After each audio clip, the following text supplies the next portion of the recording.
Kasus fitnah dan pencemaran nama baik terkait ijazah Jokowi belum selesai. Kini bertambah lagi kasus hukum yang harus dihadapi Roy Suryo. Egy Sujana dan Damai Hari Lubis juga mempolisikan Roy Suryo dan salah satu pengacaranya. Kita bahas kasus hukum yang dihadapi Roy Suryo ini bersama kuasa hukum Roy Suryo CS, Abdul Ghafur Sangaji, juga pihak yang melaporkan Roy Suryo dan Ahmad Hosinuddin atas dugaan pencemaran nama baik, ada Damai Hari Lubis, serta Ketua Rampai Nusantara Mardian Syah Semar. Selamat malam Bang Damai, Bang Sangaji, juga Bang Semar. Selamat malam Mbak Priska. Malam. Bang Damai. Terima Mas kasih. Semar, selamat malam. Selamat malam. Oke, mari kita mulai perbincangan kita dari Bang Damai dulu. Jadi kenapa sih harus sampai melaporkan mantan kawan? Ini kan sempat satu jalur perjuangan. Nah, sekarang kenapa dilaporkan? Kenapa perlu harus dilaporkan ke polisi? Jadi begini, kebetulan kawan kita itu menyatakan jelas-jelas bahwa pemanggilan terhadap teman-teman saya, TPWA tersebut, pada hari Kamis yang lalu, dia menyatakan karena kedatangan saya ke sana dan Egy, ya tentunya kita keberatan, ya kan? Nah, artinya kan berarti kita apa mungkin bisa nyetir penyidik, ya kan? Ngedrive penyidik sedemikian rupa. Nah, saya rasa penyidik itu kan sudah memang fungsi tugasnya, apalagi sudah ada ketetapan tersangka, tentu dia punya jadwal. Kok bisa-bisanya dia nuduh seperti itu gitu ya, nggak pakai kalimat-kalimat yang tanda kutip ya kan, atau apa, atau satiri atau apa gitu ya. Dia enggak, langsung ini akibat daripada kedatangan, ya kan, itu kan image publik buruk sama kita, padahal kita kan gunakan itu fasilitas KUHP, ya kan, melepaskan diri daripada status tersangka dengan kronologis awal ya. Nah, itu kan sebetulnya kan tidak niat awalnya seperti itu. Hanya Bang Egy pengen berobat ya, tapi yang pertamanya harus kronologis ini ya kan. Dia dihujat kawan-kawannya, tidak ikut ke Solo padahal ada pemanggilan Mabes bertepatan dengan hari itu. Kedua, kepingin nasihati, datanglah syarat dari saya, jangan minta maaf dan tidak dipublis. Ini kronologis yang tahu kita. Dan sama-sama mengakui, kesepakat jadi kan. Nah ternyata di sana kan kayak seperti ada peluang akrab.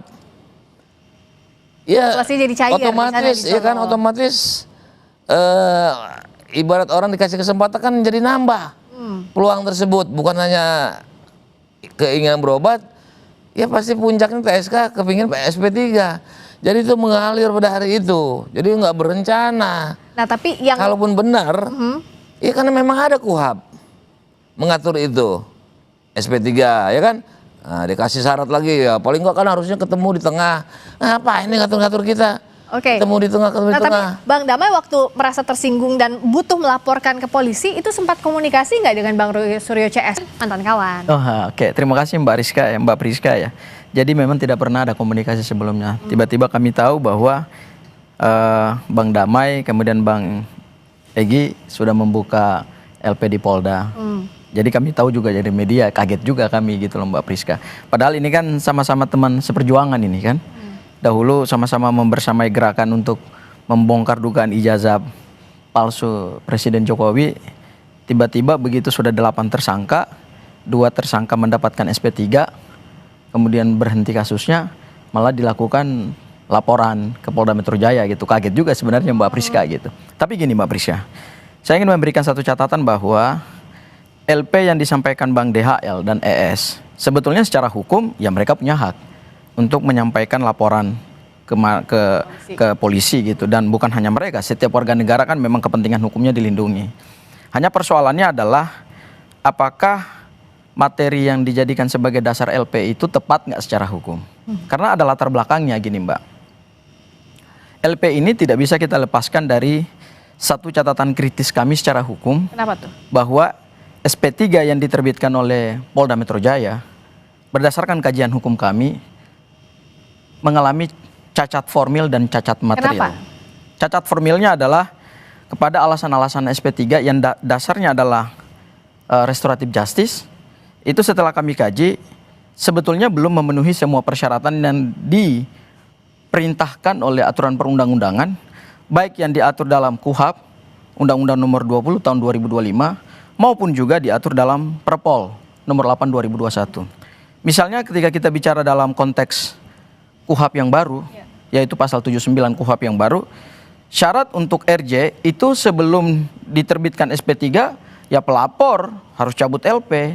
Itu imperatif, syarat mutlak di dalam ketentuan pasal 79 ayat 4. Ini kan pangkal masalah. Nah, masalahnya nggak pernah dicabut LP-nya. Nah, laporannya jalan terus. Sebelum kita masuk lebih dalam soal RJ, tadi kan yang jadi pertanyaan, kaget juga kata Bang Sangaji, kok nggak ditelepon aja, nggak dikasih tahu gitu bahwa mau langsung LP aja ke polisi. Kenapa sih nggak ngasih tahu misalnya, saya tersinggung loh sama abang gitu. Kalau untuk Ahmad Kozinudin itu sudah terlalu banyak catatan saya dengan perilaku dia.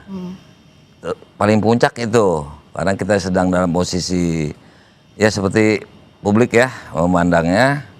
Padahal itu kan kita kan punya misi-misi tertentu, ya kan, dan punya alasan hukum. Saya tidak terlapor, saya dapat kuasa dari Roy semua, Egy, dan saya terbukti. Saya pernah dampingi Kurnia. Kalau saya terlapor pada saat itu, tentunya saya diusir sama penyidik. Penyidik punya hak. Saya belum dilapor kode etik, sementara saya soal etik saya paham. Saya pernah menjadi sekretaris Dewan Kode Etik. Saya pernah menjadi anggota Dewan Kehormatan, sekretaris jabatan saya. Saya biasa membuat surat putusan atas pengaduan-pengaduan antara mereka yang saling bertikai. Nah, kalau ke Bang Roy gimana? Kalau Bang Kozinudin banyak catatannya, kalau ke Bang Roy gimana? Kan pernah berjuang. Kalau Bang Roy itu kan saya tidak melapor. Karena saya biasa menulis itu berbau majas, bahkan majas satire, sama kan ya. Bahkan saya sarkastik. Tapi LP itu Bang Roy juga ditulis di kalau menurut maaf ya, mungkin keterbatasan publik atau ada sengaja orang-orang yang membawa framing mengarah kepada yang jin ifrit, tuyul gitu kan. Kalau saya kan nggak masalah, saya nggak lapor. Tadi saya bilang saya biasa nulis sarkastik. Ya kan? Tapi yang dilaporkan itu Ahmad Kozinudin dan Roy Suryo atau Ahmad Kozinudin? Bang Egy melaporkan Ahmad Kozinudin dengan Roy Suryo. Dua. Cuma di framing seolah-olah kan hanya masalah tuyul. Nah, itu kan kepribadian Bang Egy saya nggak tahu. Cuma ya seolah-olah kan Mas Suryo juga bilang ini kan begini. Tapi masalahnya sebenarnya kasusnya tersinggung karena dianggap kawan-kawan yang dipanggil itu karena Bang Damai mempengaruhi penyidik, begitu ya awal ketersinggungannya? Saya dengan Koji. Nah, ini kan terpisah nih. Tadi kan Roy Suryo. Roy Suryo. Saya tidak pelapor Roy Suryo. Bang Egy itu Bang Egy. Bang Egy yang dua laporin. orang, Ahmad Koji dengan Roy Suryo. Dua ya. Kalau saya cuma Ahmad Koji. Alasannya karena dua orang itu datang ke Solo, sebut nama saya lagi ya langsung ya. Itulah, ya kan? Makanya mereka dipanggil. Gitu ya. Nah, saya mau tanya dulu ke Bang Semar, karena kan awalnya ini dua orang yang ada di studio ini kan satu jalur begitu soal kasus ijazah Jokowi, sekarang pisah. Nah, kalau banyak juga yang bertanya apa ini strategi tanda kutip pecah belah memang kubu yang sudah jadi tersangka yang menuding ijazah Pak Jokowi palsu, begitu nggak sih Mas Semar, Bang Semar? Yang pasti ya nggak juga begitu ya, karena memang terlihat dari awal klaster 1 maupun klaster 2 kan hawanya agak berbeda itu, terutama Bang Egy sama Bang Damai itu jauh lebih rasional ketika Roy Suryo dan kawan-kawan yang lain itu sepertinya sudah cukup liar ya memainkan isu ijazah palsu ini, yang titik temunya akhirnya malah membuat gaduh di area publik. Nah, saya ingin merespon begini, sebenarnya itu memang haknya Bang Damai Hari Lubis dan Bang Egy ya untuk melaporkan siapapun, termasuk Ahmad Kozinudin sama Roy Suryo. Tapi kalau kita ingat lagi, sebelum SP3 maupun RJ itu dilakukan, penyidik Polda Metro Jaya itu sempat merilis menyampaikan bahwa dalam bulan Januari ini sudah diagendakan pemeriksaan para tersangka di klaster satu. Oke. Jadi kalau sekarang itu dilakukan, sebenarnya bisa dipastikan memang itu sudah teragendakan, bukan karena Bang Hari Lubis dan juga Bang Egy, itu sudah clear. Nah, bahwa itu akhirnya membuat ketersinggungan, kita juga menghargai hak-haknya. Bukan berarti juga kita ya yang ada di pihak Pak Jokowi senang juga dengan situasi ini. Sebenarnya tidak senang, Mbak. Kenapa Kita nggak itu senang? begini, kita itu pengennya semua kan baik-baik saja. Kalaupun memang akhirnya Roy Suryo, Rismon, Tifa itu masih bersikeras untuk membuktikan soal dugaannya, ya mari kita bertarung di proses peradilan, kan begitu ya. Oke. Nah, ini yang menurut saya jauh lebih fair dibandingkan membangun narasi-narasi atau membuat satir-satir terhadap siapapun, termasuk terhadap kawan yang dulunya seperjuangan, Bang Egy dan Bang Hari Lubis gitu loh. Itu yang menurut saya itu nggak fair lah. Oh, kalau Bang Sang Aji Nggak melihatnya jelas. ada apa sih Bang Sang Aji? Dari laporan yang sekarang kan akhirnya dilayangkan oleh Bang Damai dan juga Bang Egy, ada apa? Apakah ini terkait dengan RJ, setelah ada RJ atau ada kaitannya atau tidak? Oh iya, ini tentu saya sampaikan bahwa ini sebetulnya kritik hukum yang satir sebetulnya.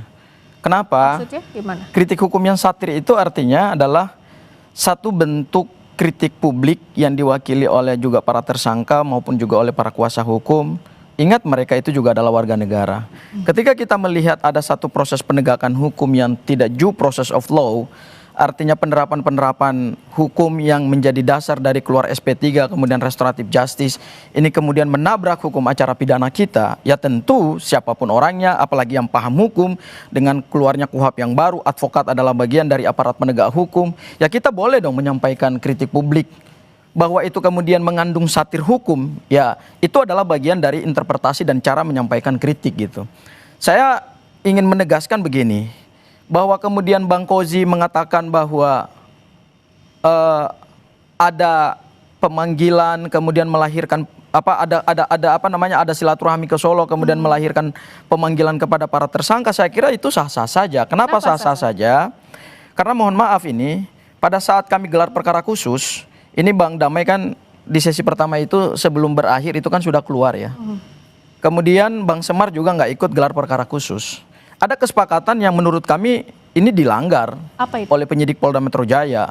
Yaitu kesepakatannya adalah sebelum berkas limpah kepada jaksa peneliti untuk kemudian diteliti berdasarkan P19, itu penyidik akan memberikan prioritas kepada tersangka dan kuasa hukum untuk menghadirkan saksi meringankan atau saksi ade charge dan ahli yang menguntungkan. Pada praktiknya? Pada prakteknya kan nggak sesuai.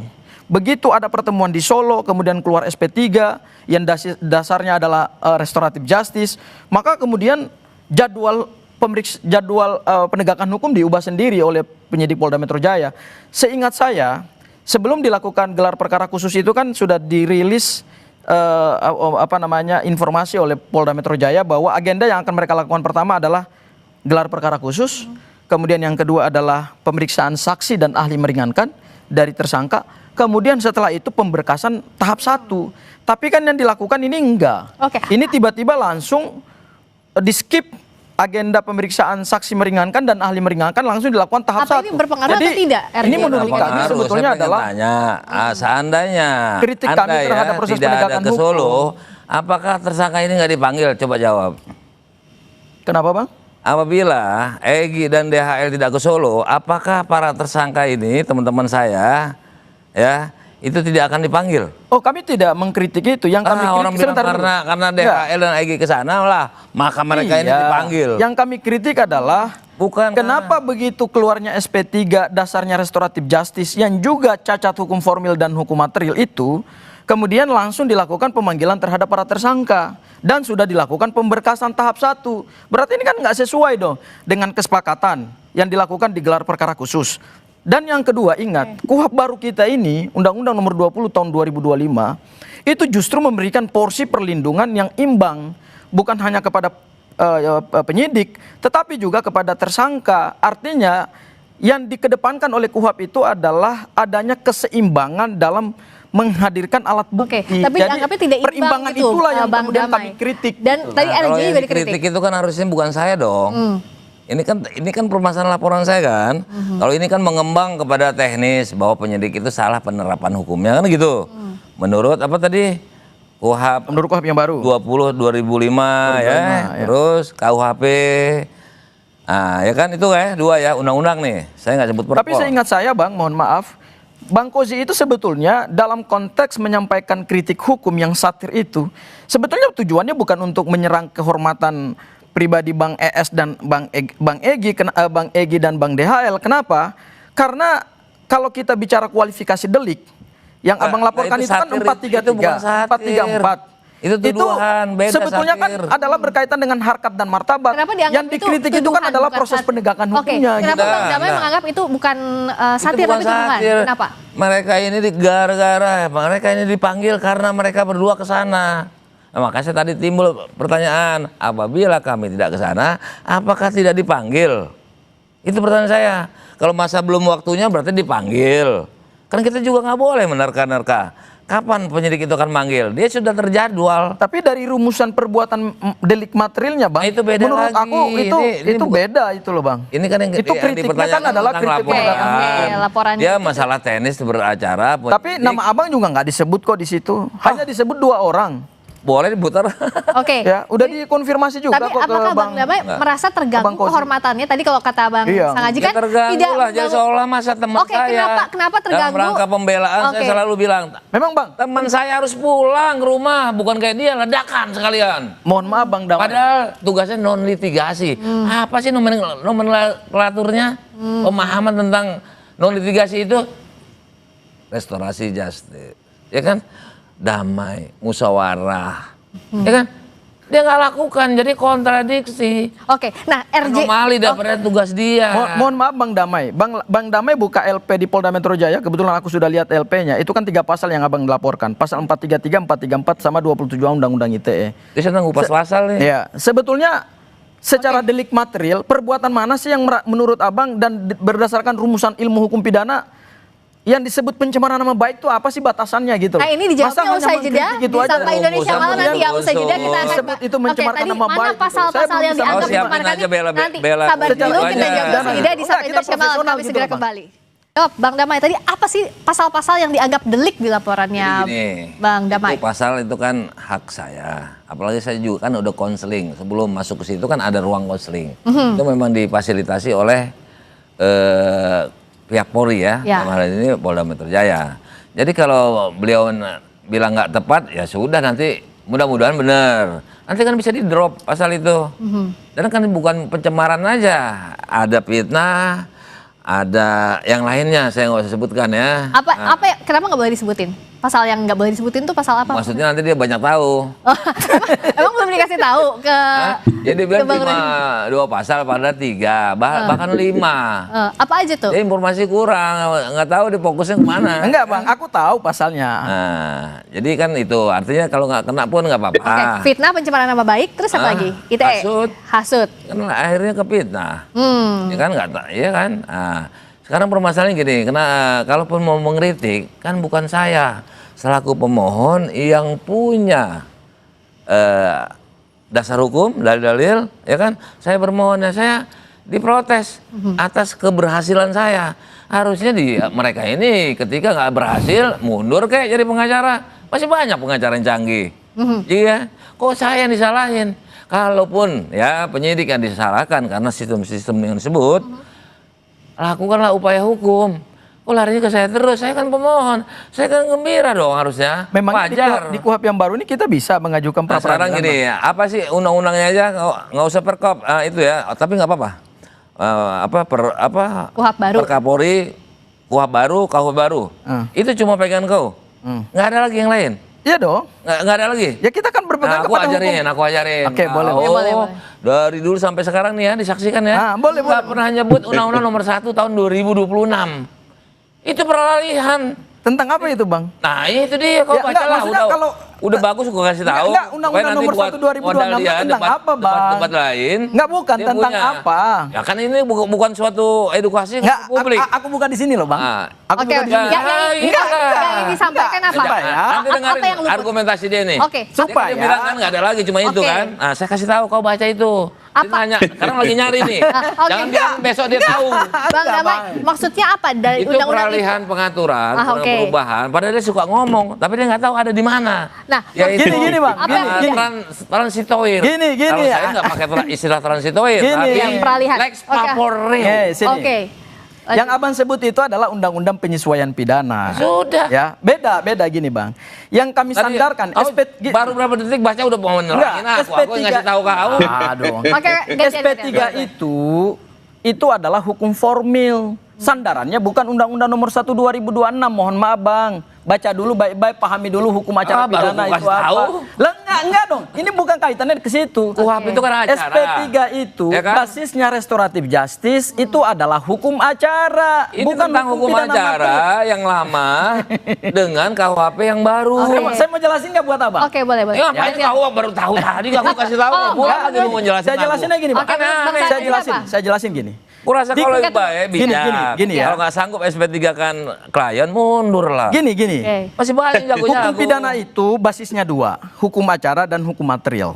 Hukum acara itu basisnya adalah Undang-Undang Nomor 20 Tahun 2025, KUHP yang lama, Perpol, Perja atau Perma atau Sema. Oke ya, itu clear. Ini nambah Sebentar dulu. kekurangannya lagi. Oke. Yang kedua, hukum pidana material Oke. itu diatur di dalam KUHP Undang-Undang Nomor 1 Tahun Yang ingin 2023 Bang yang Sandi. menjelaskan tentang jenis perbuatan pidana mana yang bisa dipidanakan dan dimintai Oke, pertanggungjawaban untuk kasus ini pidana. mana yang relate?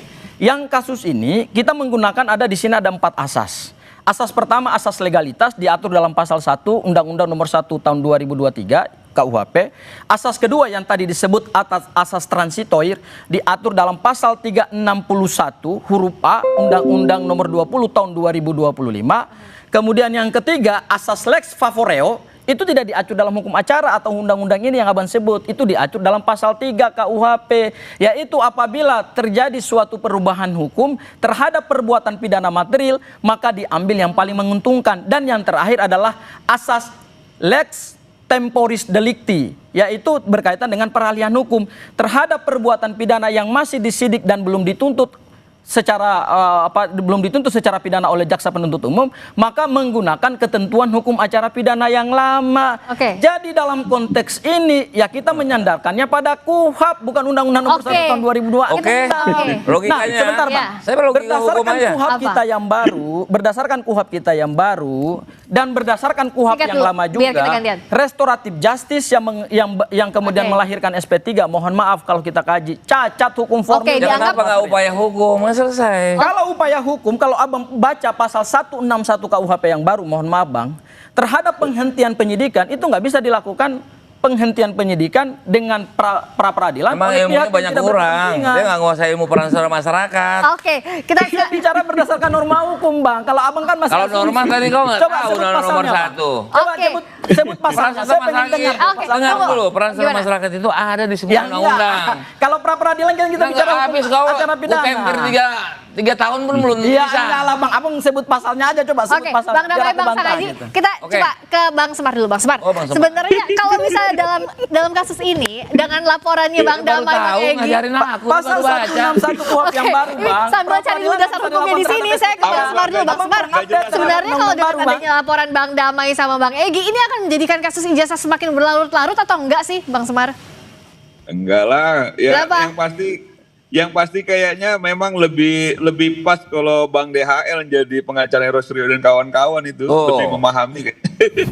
Pak, Cuman Saya.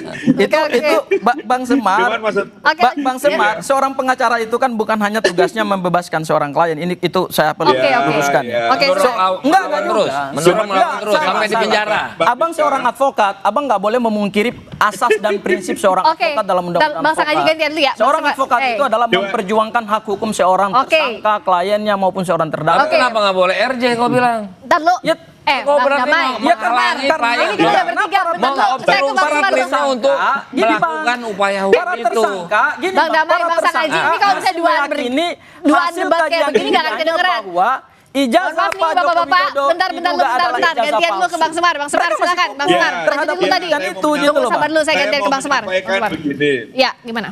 Memang Beresin tidak dulu ya, Bang heran Semar, kalau misalnya pengacara Roy Suryo dan kawan-kawan atau Roy Suryo sendiri itu seringkali menggugat proses hukum tapi Ya. tidak mengambil langkah-langkah hukum untuk melakukan pembelaan hukum itu. Misalnya begini, ketika memang memprotes soal proses tersangka dan sebagainya kan ada prapit dan lain sebagainya. Saya pernah berkali-kali tanya kenapa nggak ditempuh itu gitu loh.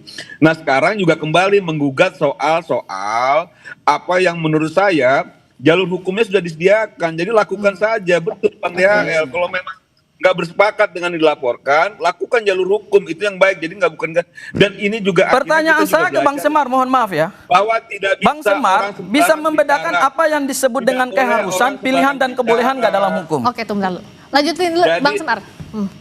Jadi ini maknanya ya, seringkali memang Roy Suryo, Ahmad Ghozi dan lain-lain itu sepertinya tidak bisa mengendalikan diri untuk asal bicara tuh. Sedangkan Oke. orang kan juga di Republik ini itu punya hak yang sama, termasuk Bang DHL dan Bang ES yang punya hak yang sama ketika Oke, mereka baik. merasa difitnah, merasa bahwa ini ada pencemaran. Menurut saya itu biasa-biasa aja dan tidak juga akhirnya membuat kasus ijazah Pak Jokowi ini semakin kemana-mana. Tidak, menurut saya Oke, karena ini sudah Bang Semar menganggap bahwa ini adalah hak sudah hukum diagendakan, begitu ya. sudah Baik, diagendakan. itu hak Nah, kalau hak Roy hukum Suryo dari dan diambil ya. kawan-kawan memang dia Oke. tidak mau mengambil tempuh damai dan lain sebagainya, ya silakan nunggu di proses peradilan. Oke, Tunggu saja ditangkap nanti maksudnya tadi kalau misalnya nggak mau damai ya udah lanjutin aja pengadilan. Kita punya waktu Proses sedikit peradilan. lagi. Iya. Saya mau singkat-singkat saja antara Bang Damai sama juga Bang Sangaji. Oke, Bang Sangaji. Ya, saya Iya, betul. Oke, Nextnya sekaligus closing apa-apa? statement ya. Menjawab laporan yang sudah dilayangkan oleh Bang Damai dan Ya, Bang Egy. kami tentu akan menghadapi laporan Singkat ini ya. dan mohon maaf dalam waktu dekat, mungkin besok akan dilakukan juga laporan balik. Laporan balik terhadap Wallahualam terhadap siapa itu haknya Mas Ghozi, Bang Ghozi dengan Mas Roy. dua-duanya ya? Dua-duanya akan Bang- melakukan upaya hukum balik. Oke. Ya, itu yang pertama. Kemudian yang kedua, saya ingin memberikan catatan buat Bang Semar Singkat ya. bahwa langkah hukum itu adalah opsional. Pra peradilan itu bukan kewajiban, itu hak. Kalau Oke, kita baik. bicara hak, kemudian nanti dikaji dan diukur sejauh Ya, mana. betul. Tapi Sebentar kalau dulu, hak- Oke, Bang. oke, oke. Bang, Ini udah habis. gugat Lanjut prosesnya, Bang itu nggak- Kwasin. itu Oke. nggak logik Udah itu. Enggak lah, udah di Abang- Oke, Bang Abang Semar saya bicara, tadi diberikan Abang potong. Oke, singkat-singkat. Kalau Bang kita Sangaji, bicara hak waktu kita habis. hukum, penggunaan instrumen untuk kemudian menegakkan hak hukum seseorang itu tergantung sejauh mana seseorang itu memandang penting Oke, atau tidak opsional. penting Jadi bagi. Itu bisa digunakan atau opsional. tidak? Oke. Secara hukum Oke. itu bukan Oke, imperatif. Oke, jawab bukan ya. imperatif, Akan itu dilaporkan balik fakultas. singkat, Bang Damai. Ini masih gimana ya? Udah saya sampaikan bahwa dalam pidana itu ada Oke. pidana formal material. Oke, singkat aja. Ya, Oke. material itu pasal. Ya, oke. Harusnya hukum acara ini. Dia udah bilang kan saya nggak sah. Harusnya lakukan langkah hukum. Kalau nggak Oke. ada ngapain buang Oke. energi. Nah, sekarang akan Kedua, dilaporkan balik udah terus material gimana? lagi. Berarti kau udah siap Gini, lagi. Bang, Pasal gini, itu Bang. dulu kan Abang harus pada memahami. Ahmad Ghozi. Oke. Abang harus Ya, memahami. Tapi dilaporkan Bang. balik siap. Ini- Bang Damai dilaporkan balik katanya Ya, akan siap. siap lah. Oke. Abang harus memahami bahwa ini adalah kritik publik demi perbaikan penegakan hukum ke depan. Oke. Bukan berarti sesuatu produk hukum negara yang dipersoalkan itu kemudian itu menjadi tidak urgen gitu. Itu urgen. Oke. Ini penegakan Nah, sekarang hukum kan loh. memang Ini antara KUHP dan KUHP Bang baru. Sangaji, loh. Bang Jadi ketika Damai ini kan dipertanyakan menurut ada- saya itu sah secara Oke, hukum. sekarang kan Itu yang bagian akan dari kontrol dilakukan adalah publik. melakukan upaya hukum masing-masing. Bang Damai dengan laporannya, Bang Sangaji dan Roy Suryo. Rencananya besok ya, rencananya Oke, besok. rencananya besok akan laporkan balik. Kita akan lihat sejauh mana proses ini akan berlanjut episode baru Ya. dari kasus ijazah Jokowi. Terima kasih Bang Semar, terima kasih Bang Damai, terima Oke. kasih Bang Terima kasih. Sangaji. Malam, Sampai Bang ketemu Semar. lagi.